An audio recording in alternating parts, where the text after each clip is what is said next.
If you were Catharist, then you were actually in league with Satan. To question the church was to question God. Pope Innocent III announced a crusade against the Cathars. He tried to convert them back to Catholicism. That hadn't worked. The only thing he could do now was kill them. The crusade against the Cathars, launched in 1209, turns into a brutal 45-year war. At least 100,000 people die, partly for saying that Satan is even more powerful than the Church says he is.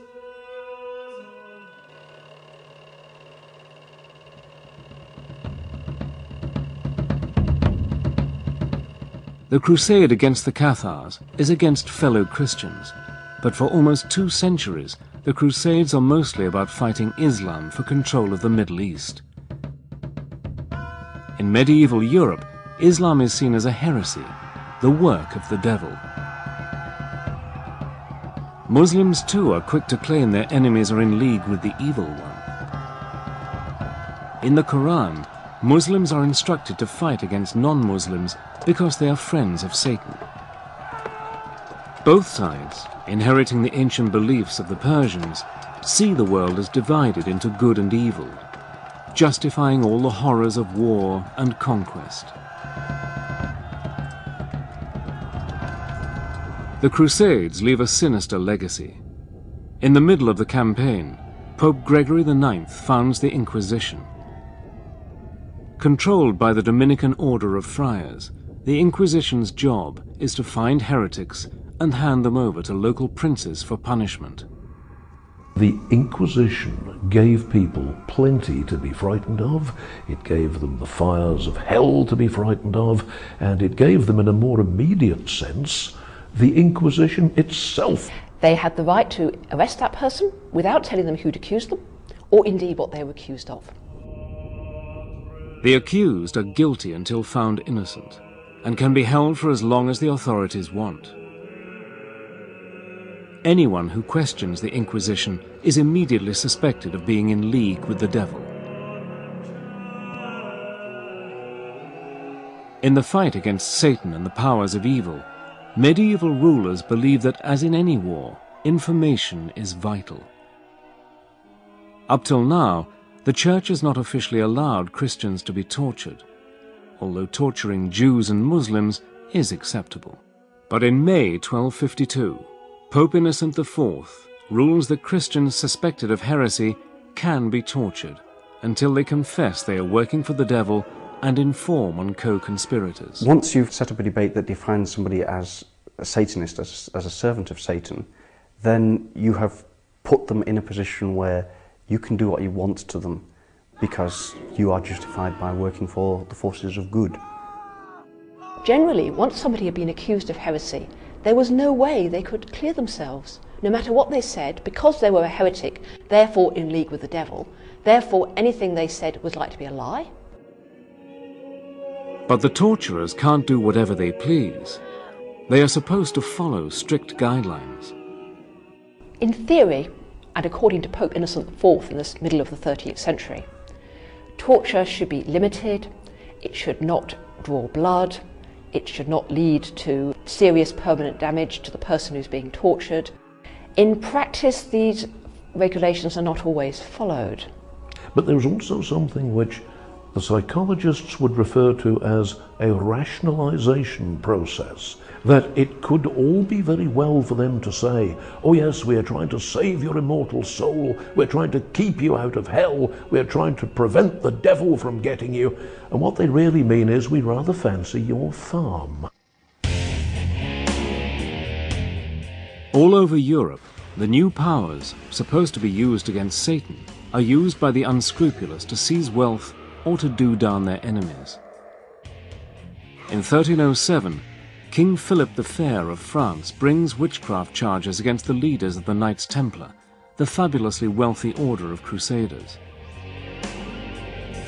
Philip accuses the Templars of worshipping a pagan idol called Baphomet, a supposedly satanic figure. The Templars have been involved in the Middle East in negotiations with Muslims, And some people in Western Europe thought they had been in league with the Muslims, and because the Muslims, everybody knew, in inverted commas, were involved in magic, there is therefore a hint that perhaps the Templars were involved in magic too. They were attacked and largely destroyed on Friday the 13th of October in 1307, sealed orders given by Philip le Bel to his seneschals to attack every Templar stronghold simultaneously. Ever since the purge of the Templars, Friday the 13th has been seen as an unlucky day, somehow connected with satanic forces.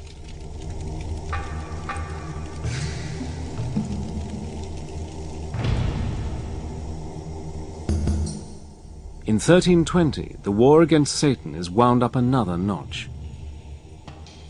Pope John XXII orders the Inquisition to target any kind of witchcraft, sorcery, or necromancy. A big worry is that unscrupulous priests who know how to drive out devils with the rites of exorcism might instead use exorcism to invite the devil in. Formulas, Latin formulas and rituals which can be used to command the demon. Now, once you've got a Latin formula that has power to command a demon, I could use that to command a demon to do my washing up, you know? I could use that power to command a demon to get this woman I fancy into bed. The necromancers are interested in using the formulae of exorcism to command demons to do other things that they are interested in. You know, a demon could make me rich. A demon could find some hidden treasure for me. Fear that necromancers and witches are all around, conjuring up demons and making pacts with the devil, sweeps across Europe.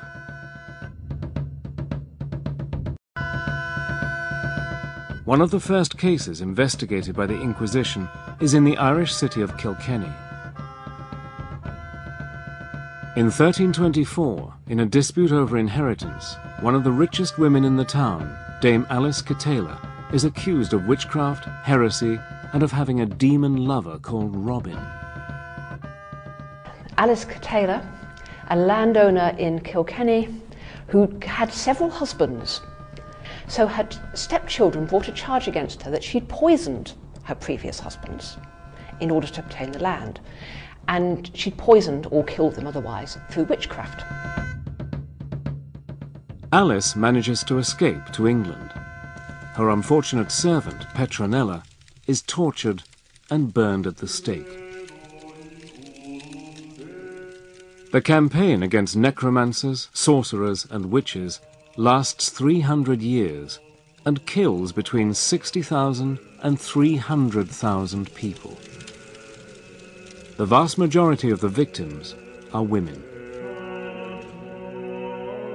Women were thought of as being more prone to the devil, more likely to sin, more likely to be led astray. They were also thought to be less intellectual than men. Women were seen as closer to animals, and part of this was that they were more susceptible to temptation, that they were more easily seduced by material gratification. As the Inquisition goes about its grisly business, rounding up suspects and interrogating them, many clerics and lay people worry that it's all guesswork. Perhaps they're missing even more witches than they're finding. But how can you tell who is one of Satan's helpers? What you need is a standard test. In 1486, two German Dominican monks publish a textbook for inquisitors called Malleus Maleficarum, the Hammer of Witches. The book contains a clever catch-22. Not only is witchcraft heresy, not believing in witches is heresy as well. The Malleus Maleficarum was the manual, the how to get rid of all these demonic fleas that had infested a human being. It was a book of what witches were, what witches did. Malleus Maleficarum tells the Inquisitor everything he needs to know. Witches have the mark of Satan on their bodies, a birthmark or a wart. They can fly by rubbing magical herbs on their skin, and they gather at Satan-worshipping ceremonies called Sabbaths. At these, they celebrate a twisted version of the Christian Mass, kissing the devil's rear end in a blasphemous act of homage.